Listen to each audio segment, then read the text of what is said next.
About to introduce our last panel for the day before we have our final keynote and closing commentary. I'd like to bring up for this panel on digital ID and privacy, Adriana Gliga-Belavic, who I butchered her name earlier, had to go much slower this time, who will be moderating, with the esteemed Dr. Anne Cavoukian, Charles Eckert, and Amy Haar. Welcome to the stage.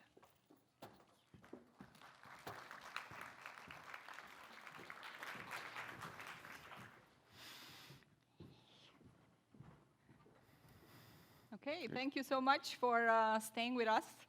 As we discuss one of very important topics these days, and as we heard today, the change of technology is going at a light of speed. So this is one of the challenges that we are going to face with digital identity. So I would like to first get my guests, esteemed guests, introduce themselves and say a little bit about what they do and how they relate to this field.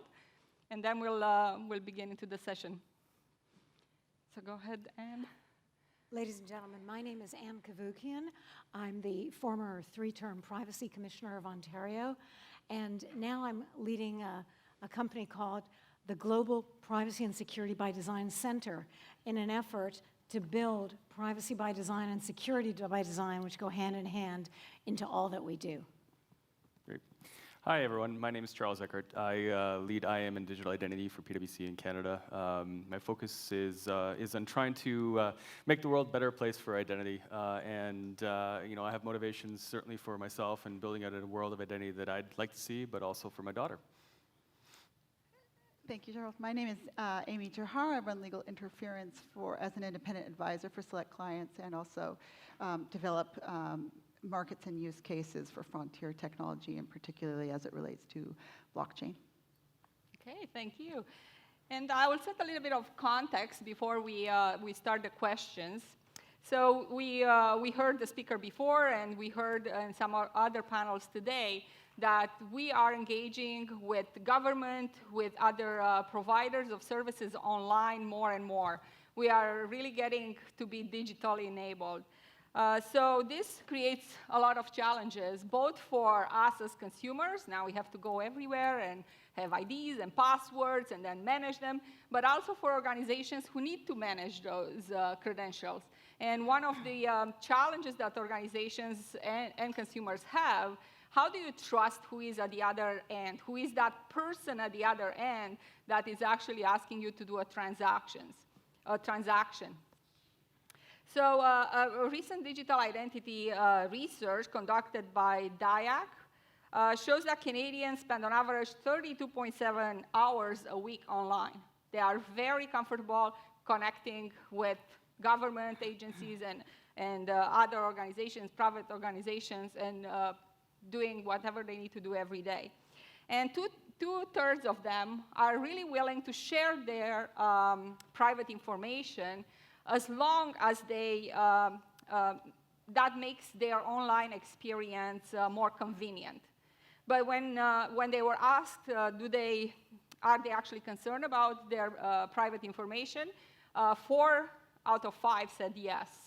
They want to know how organizations that they are sharing information with are going to protect their identity. So maybe we should start with what is digital identity, because half of those interviewed were not very familiar with what digital identity is. So Sure. Would you like to start? I can kick that one off. So I think as actually you're hearing a little bit from the previous speaker as well, digital identity is about being able to prove who you are online with enough trust that allows you to do some pretty interesting things. So whether that's being able to access government services, being able to transact with your financial institutions or other trusted organizations, and as Adriana was saying, not only establish who you are, but also build that recursive trust to the organization that you're communicating with. So you start eliminating some of that fraudulent activity and behavior as well. So I think when you look at identity, it is really about building trust fundamentally, and that's kind of the core towards identity is going. If you want to take a parallel to what we do today, typically, when you want to prove who you are, you'll go into a physical location. You'll pull out your driver's license or your passport, and you'll pass it to the person who doesn't really know if this is a legal document, maybe looks at it, handles it a little bit, and says, okay, yeah, you're that person. You've given them too much information already, because you may not need to show them your address in order to buy a lottery ticket and win later. But that's part of that natural transaction. And that's a big challenge, both from a liability perspective from what you're giving up, and it's frictionful, right? So you're having physically to go there, you're not able to do that in a digital space. And I think what digital identity presents is an opportunity to do this better. And that's kind of what we're all trying to accomplish, I think, from that perspective. I know you've got some perspectives, Anne, from a privacy perspective and how that could be better. Well, and the risk to identity, digital or otherwise, is enormous. When you are online and using your identity in ways that was just described, the ability for someone to compromise your identity, to obtain it fraudulently, of course, and use it for purposes that are too far a number to name, not to mention the possibility of identity theft. I mean, our images, our facial images, our biometrics, our fingerprints, etc., they identify us very well. But once that information is compromised, attempting to restore your identity and obtain a secure transaction becomes extremely, extremely difficult. So digital identity is critical, and all kinds of ideas are being developed. Increasingly, the trend is now turning towards decentralization of data. As you may know, about a year and a half ago, Tim Berners-Lee went public, the creator of the World Wide Web, and he said, I'm horrified, I'm devastated at what I've created. It's a centralized honeypot for the collection of personal information, digital identities, and it's used for tracking and surveillance purposes. I'm devastated that I'm walking away from that. And he started a decentralization, I'm calling it a movement. He created something called Solid. But since then, the growth towards decentralization has increased. And people are very, very interested in developing some notion of control over their identity and over their personal information. And decentralization facilitates that. It just distributes processing, and it enables much greater personal control. Oh, that's great insight. And maybe we can talk a little bit about what are other jurisdictions doing. So we've seen some of the countries in Europe tackle this issue and with different success rates. So anybody wants to comment? What does that mean? Sure, I can start with that one as well. So a couple things to think about when you're trying to establish an identity system. I think there's three critical success factors. The first is around building out a sufficient amount of capacity or the coverage within the identity system. So, having sufficient population coverage in Canada, for example, or in one of the European nations. The second thing you want to look at is the amount of trust built into it, right? And so there's different layers of trust, all the way from being able to do government transactions to open up a social media account. Obviously, they're not the same thing, and there's kind of different layers built into there. And then the final one is around actually being able to do something useful with your digital identity. And it's almost like that business case that individuals require in order to actually be able to buy into your identity system. So if you look at globally where we've seen investments or successes here, in Europe, generally what I've seen is a move towards more of an authoritarian point to identity based on national identity schemes, where you have immediate full population coverage, and then you can add some interesting services that people are willing to adopt. A really interesting example, I think, is out of Estonia, where they built an electronic residency capability. So even though you're not in Estonia, you can become an electronic resident of Estonia to access the European markets. And that's kind of built into the broader pan-European side. Other organizations are looking more towards the use of this. So, as Anne was referring to around distributed identity, building out the use case for, using identity at different levels of trust and building frameworks to help support the initial use of it. And then finally, I think there's these groups of people like the DIAC in Canada, arguably, or United Nations ID 2020, who are building out a framework for trust and attacking the problem from that angle, then adopting the usage along the sides there.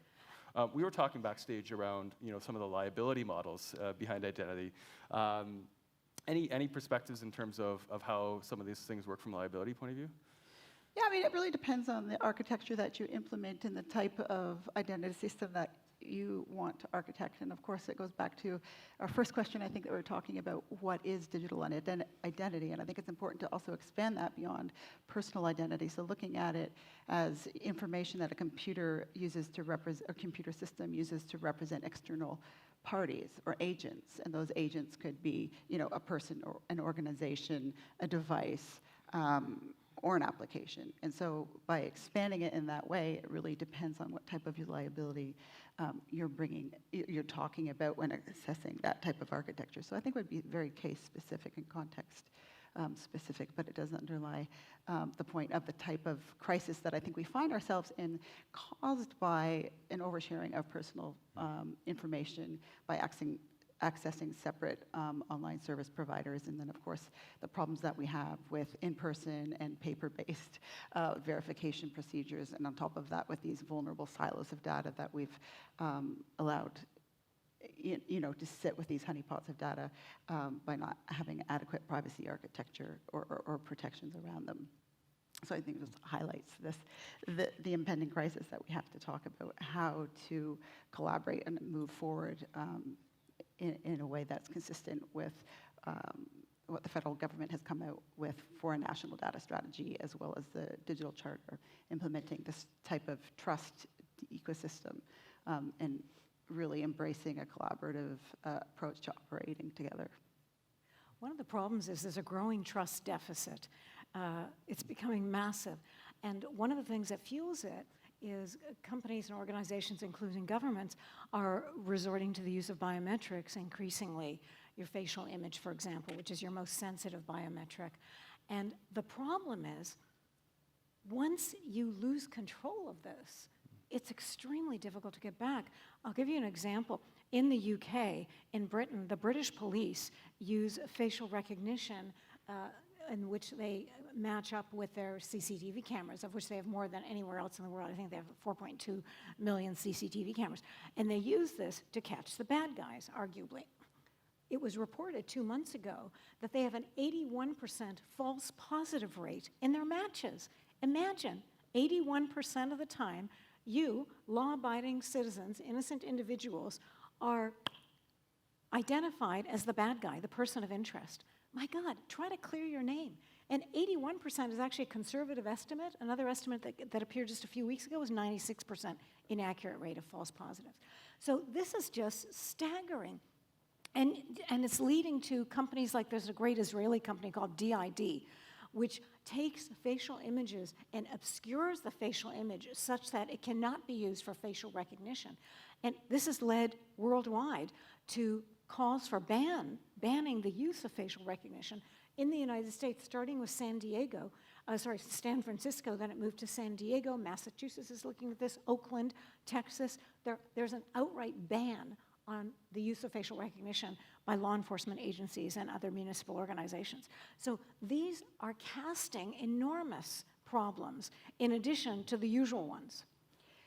So that's a very good point, and takes me to the next thing. What do we do in Canada? So we talked about some countries went the nation ID route. So considering all the challenges, what should we do in Canada? We have two levels of government in Canada. We have the provinces that might be doing something different.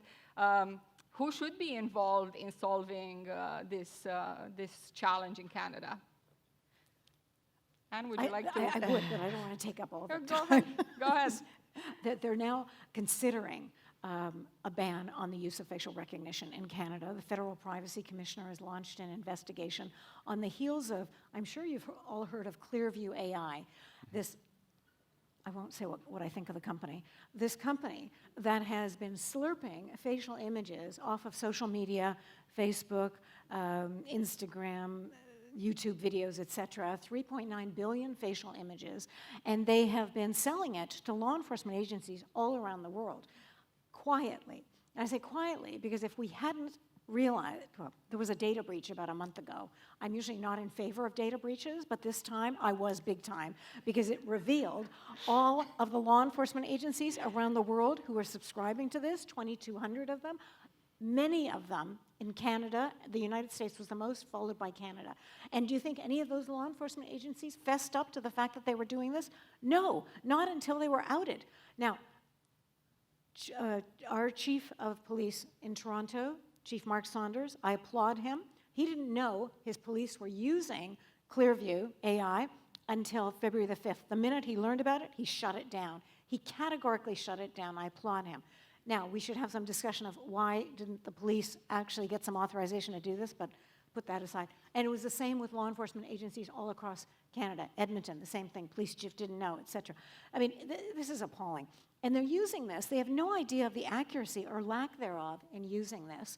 And there's no one guiding them. So now the Privacy Commissioner of Canada, Danielle Terrien, has launched an investigation, and other commissioners, provincial commissioners, have joined him in Ontario, BC, Quebec, and Alberta. And basically, they've all said, stop using this until we make a ruling on this case. So it's beginning to be looked at, but it is far from over. So Charles, I know you do quite a bit of work with DIAC, so maybe you can share a little bit about... Yeah, and I want to kind of go back to Anne's point here as well. Like, I think from a facial recognition perspective, that actually leads to some broader challenges around how you trust the veracity of a biometric claim, right? So if that's publicly available, or you're able to find a lot of images, whether you impact with deep fakes or otherwise, you can actually start to imitate people from a biometrics perspective. DIAC is an organization in Canada. It's a not-for-profit that's looking to build out a trust framework for identity, as I was mentioning earlier. The intent behind that is if we can get governments, public sector, private sector, major consumers as well as major service providers of identity to agree upon a common framework for privacy, of trust for both authentication, how you prove who you are, as well as the identity or the root of identity of what that established is and looks like, then Canada can actually create a unique model for identity that allows us to do one that's kind of grassroots, not authoritarian as I was talking about in Europe or other countries, but one that actually just works in the Canadian context. I think just looking at the Canadian context from that perspective, Adriana, as I know you're referring to the national and provincial level in Canada. I'm not sure that Canada would necessarily be able to take a European-style approach to this with the Canadian Federation. I think that'd be a bit of a different challenge, which I think this is why a unique Made in Canada approach is the DIAC. Okay, would you like to? Yeah, I would say, I mean, all of this underlies, I think, in a digital world, trust must be the foundation of a Canadian digital economy, per se. And I think it's, we're really fortunate, thankfully, that Canada, our government, does understand a unique role that it has to play in that ecosystem and is working to improve it, in part through our national data strategy, as well as the digital charter, which is encouraging this type of collaborative approach that you're talking about. And I think we were just talking before the session, what are the processes for actually going about defining this digital identity? And then we said, well, coronavirus just happened, and countries had to shut down borders. So now, would that be something that will prompt governments and organizations to think about digital identity faster rather than taking their time? And we heard technologies are changing very quickly. So how prepared are we for all these new technologies? Don't hold your breath. I've worked with many different governments. When I was Privacy Commissioner during my 3 terms, there was a different political party each term. And before they became the government, they were all concerned about privacy and wanting to help people and control their data, et cetera. When they became the government, they wanted to control the data. They wanted access to information as opposed to protecting privacy. So my reliance on government to solve these problems is extremely limited. Obviously, they have to participate in the process, but we have to develop solutions where privacy and identity can be baked into the offerings. And that's why I keep turning towards decentralization in terms of how we address these issues. Because when you deal with the centralized honeypots of information, the Googles, the Facebooks, et cetera, and that will just increase, especially with biometrics. My concern for both the quality of the data and the control of the data in terms of it residing with the individual, which is where it belongs, it's going to be non-existent. And you see, biometrics, I said this at the beginning, this is the most personal sensitive information that exists. There is no more sensitive personal information than your biometric data. And so we have to guard it very, very carefully. And am I going to put my faith in government to do that? Quite frankly, no. Possible counterpoint to that, though. Necessity is the mother of invention, right? And so, to your question, Adriana, if there's a situation where we're increasingly going digital for necessity, maybe we are able to solve stuff in a quicker period of time because we need to. And that goes to the third point I was talking about in success factors, which is the necessity or a solid use case to adopting identity as well. So that may factor into progression in the next little while. So maybe let me take you now to a different direction. So is there an opportunity to use some of these new technologies to address some of the challenges that we have from a privacy perspective, from a security perspective? Amy, would you like to maybe start on this? Yeah, absolutely. I think, we're talking about taking an individualistic approach to solving this problem might be a solution, but perhaps taking an ecosystem approach is a more effective way of establishing secure and private digital identity. And I think if we start by building networks that actually acknowledge the problem, like, for example, Verified Me, which is built under accepted standards and frameworks, and bringing that forward by working together in a collaborative way with various parties to achieve a common goal is one way that we can actually move the needle forward and is an existing technology that can be implemented today in a cross-industry sector type of approach. Mm-hmm. So that's definitely, I think, the best example that I've personally seen. Yeah, and I think a lot of that what you were talking about earlier was around the underlying ideas behind blockchain and distributing either the actual core identity itself or as a backstop for how that would actually execute. Some involvement I had a while ago at the ID 2020 in the United Nations with UNHCR.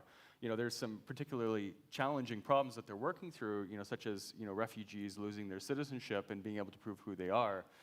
And there's some unique technology use cases behind blockchain to actually solve that problem.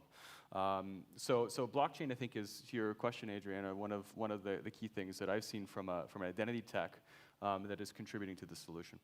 And blockchain, you can use Hyperledger blockchain. You can use that with graph databases that are encrypted. You can really secure data. My concern is with who possesses the data, who controls the data. Blockchain is peer-to-peer control, but we can add additional layers of privacy on top of that, like a company named Enigma does. And also the Israeli company I referred to before, DID. I mean, they literally, when you look at the facial image, if someone took a picture of me, the picture, it would still look like Anne Cavoukian, but it wouldn't be picked up by facial recognition because those demographics are obscured. They obscure the facial image so that it is resistant to identification in terms of facial recognition. I mean, it's brilliant. There's all kinds of amazing technologies out there. Well, that's a great point, and I guess with the blockchain and the smart contracts, you could really implement some of those policies to ensure that you gain the security and the privacy that you are after. Yes, and if I can mention one more, Yeah. It's not directly related to biometrics, but there's something called homomorphic encryption, which is amazing. The data are all encrypted, residing in a database, and you can use the data for much needed data analytics, research, whatever, without having to identify it. It all takes place in the de-identified sphere. And it's brilliant. So this is an example of what's ahead, what we can look forward to. Mm-hmm. And then, so let me get back to you about, we are all talking about how this is going to benefit the citizens and then consumers. So maybe you can share a little bit about what digital identity will do for consumers. If you have the kind of digital identity I envision that is decentralized, falling under the control of the individual in perhaps a secure enclave in the cloud, using a graph database. I mean, there are all kinds of measures. And this would mean that the individual, each of you, would be in control of your own data. You would decide to whom you wish to have it disclosed, how you wish to have it used, and more importantly, how you don't want it used. I mean, presently, it's crazy. The way you have to search for the opt-out box through all the terms of service and all the legalese and the privacy policy to find the opt-out box. It takes like hours to do. No one does that. Life is short. But there's never been greater concern for privacy than there is now. It is consistently, over the past 2 years, in the 90 percentile in terms of people being very concerned about their privacy, 92% concerned about loss of control over their information. So we have to return control to the individual, which is where it belongs. That's what privacy is all about. And we can do this through massive decentralization movements that are taking place. Okay, anybody else would like to contribute? Well, I mean, I think, you know, your point certainly resonates with me, and you know, I think the broader question to you posed to everyone in the audience around how would you envision your identity, you know, in a year or two from now, or you know, however long it takes to establish. You know, I think we have all the opportunity to participate in that journey. I certainly had got into the identity space, you know, because I figured I was either a situation where I was going to contribute to the landscape and what that looked like from, you know, values that I have from a privacy or other perspective, or I was going to sit it out and let it happen to me. And so, you know, that was kind of my driver behind it. But you know, I completely agree. I think we are on the pathway right now to having to solve this challenge. And the alternative is really actually just shutting the internet off, and I don't really see that happening. So I think we're going to have to figure out how to build trust into the internet, into our day-to-day business. Yeah, I would just reiterate, I think the incentives driving the business use case are really centered around, you know, this greater security and privacy that a well-implemented blockchain solution can provide, in combination with this control that users want over their data, with greater consent and protection models surrounding that. So I think it just, you know, there's such a demand there, and meeting it isn't it's not an easy business use case, but I think that's where the business use case drives these types of initiatives forward. It's really important to recognize. If I can add, privacy by design has been really growing over the past few years. As you may know, it's now included in the General Data Protection Regulation in the European Union, and it's fueling a lot of this. It's all about proactively embedding privacy into your operations, baking it into the code, so it's an essential component. And privacy is the default, which is the second of 7 foundational principles, which is also included in the EU GDPR. It says to people, look, you don't have to ask us for privacy. We give it to you automatically. It's the default setting. I can only use your personal information for the primary purpose intended, which is why you gave it to me. I can't use it for anything else. And if down the road a secondary use arises, I need to come back to you and seek your positive consent for that use of that information. What companies have told me, because a lot of companies are getting certified for privacy by design now, what they've told me is when they do this, they build trust like no other. Going through this process, when they ask for additional consent, they always get it because they've developed this trusted business relationship with their customers, which is largely lacking on the outside. Okay, well, great discussion. I would like to open it to the audience if you like to have some questions. Go ahead.